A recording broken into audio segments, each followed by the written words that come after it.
Hello, respected viewers. I'm George from Ireland, so welcome back to my channel. And this video is about Boris Johnson being under investigation.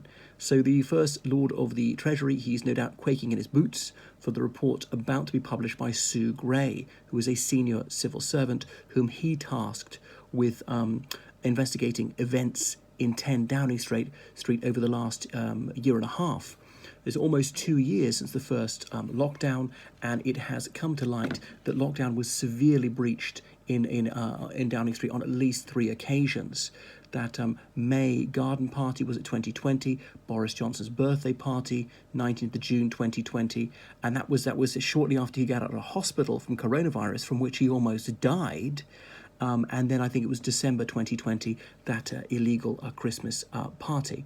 Although, having said that, I have heard people say it's Crown land and therefore the coronavirus laws don't apply. In which case, why are the police investigating it? The commissioner of the Metropolitan Police, i.e. the London Police, Cressida Dick, she is launching an investigation into this. And the police don't deal with civil matters, they only look into criminous matters. So the Prime Minister may be questioned as a witness. And the last, and I think the only Prime Minister to be questioned as a witness, is Tony Blair. No one's been questioned as a suspect, but Bojo could soon turn from witness to suspect, if I'm mistaken, if indeed the Coronavirus Act is applicable to 10 Downing Street, that being his official residence, right in the heart of London, in the Westminster area, just off Whitehall, which is Synecdoche for the civil service.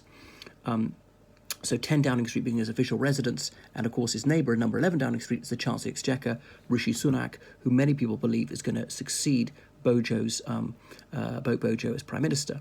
So Boris Johnson's a classicist, and he will know about the Ides of March, which is not too far away. Is he going to survive that long, or be poignarded, metaphorically speaking, by his own party? Who will be his Brutus? Will he be saying Kai Su Tek Non to his protege, to his spiritual son, Rishi Sunak, or whoever it is? Anyway, so Sue Gray, she's looking into this, and she has finished a report, but she's having solicitors and barristers look into it, and some HR experts before she submits it. So the Prime Minister will then make an announcement about it to the House of Commons, which could even be tomorrow. So the Labour Party wants to see the report in its entirety, worrying that they're going to see a very selectively edited version of it, which will be highlight bits which are favourable, relatively exculpatory of the president. It is strikingly reminiscent of that report by my goodness, the guy that the head of the FBI was Robert Mueller into Donald Trump and collusion with Russia in espionage and in hacking the election, in disinformation, and of course it was highly misleadingly edited, and Bob Barr read out certain portions of it which appeared to cast doubt on suspicions against Donald Trump. He deliberately omitted parts which were very damning of the Trump administration. So Sir Keir Starmer, the leader of Her Majesty's Most Loyal Opposition, is insisting that he see the unexpurgated version of the report. And he's also advocated on behalf of those who've had relatives die from it, those who've been stricken with long COVID, that everybody has the right to see the whole thing. Remember, freedom of information. So COVID breaking seems to have been broken. That notorious 20th of May garden party, bring your own booze, that email going out from Boris Johnson's principal private secretary, a civil servant, to around 100 individuals in the civil service saying, come there, make the most of the garden in this fine weather. But Bojo claims he thought it was a work event. And it's fair, as he said, that the garden was little more than an adjunct of the office. And of course, in clement weather, they met en plein air, because then the air was carrying away infectious particles. So there was some sort of arguable case there.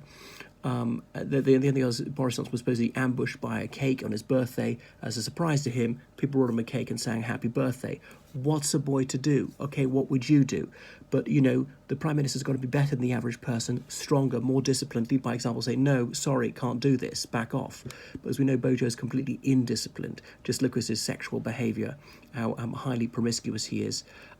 So he doesn't sort of maintain his aim apart from an utterly ruthless and shameless pursuit of power. He's got an appetite for adulation. He's an attention addict. But, you know, Bojo the clown, well, Bojo the bozo, the joke has worn off. And we're in a deeply serious situation.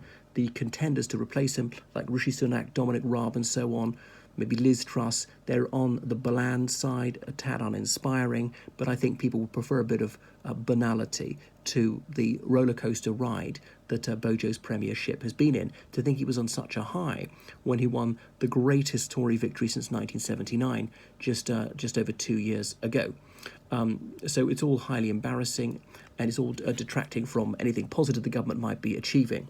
But will the public get a bit bored of it? You know, Bojo, he was one of Britain's most seasoned journalists, a fantastic writer on the Daily Telegraph, inveighing against Brussels, wrote some very droll pieces. So he's an extraordinarily gifted writer, has the most exceptional powers of expression. And also on The Spectator. So he understands the media cycle and says, you know, Harold Wilson's old dictum, a week is a long time in politics, so a month is almost an eternity. The public have short memories. But the trouble has happened again and again, and I think this has lodged in the memory. And the hello, Audrey, and the impression of dishonesty, turpitude, hypocrisy, incompetence has stuck, and people are memorious enough to be able to recall that. I think no one's got such poor retention that they shan't remember this next time they visit the ballot box. So there's also the idea of confidentiality. Some information can't be leaked out about certain people, perhaps some names can't come out, but disciplinary action might be warranted against some people. They might be getting the sack. Ask yourself, if Boris Johnson was your subordinate and he'd behave like this, would you dismiss him? I think he was. He's been a fool, but what alternative do we have? Rishi Sunak, for example, I named a few names. Michael Gove, whom I think is loathsome.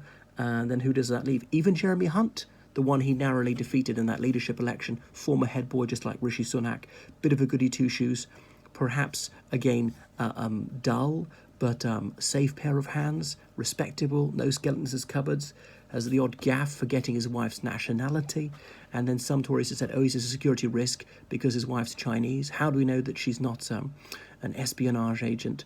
And others say that's racialist. So remember, the Scottish National Party, who are the third biggest party in Westminster, the Lib Dems as well as Labour, have demanded that Boris Johnson fall on his sword, but he's not doing so. He's got a brass neck, and he's brazening it out.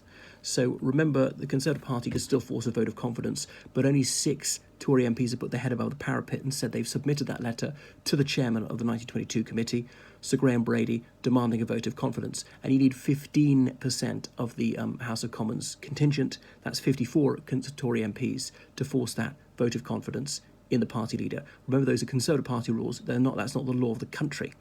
But if there's a vote of confidence, of course, Boris Johnson could win that. And then there can be no vote of confidence for a further 12 months. So those who wish to oust him need to know there's a clean kill. The worst thing for the Conservative Unionist Party would to leave him wounded but in office, dragging the party down. At the moment, he's less popular than the party, so he's a vote loser, not a vote winner. You want a leader who's more popular than your party, pulling your party up. So for the first time, the Conservatives have been behind the Labour significantly for a sustained period, 10 percentage points behind, probably going to sink lower.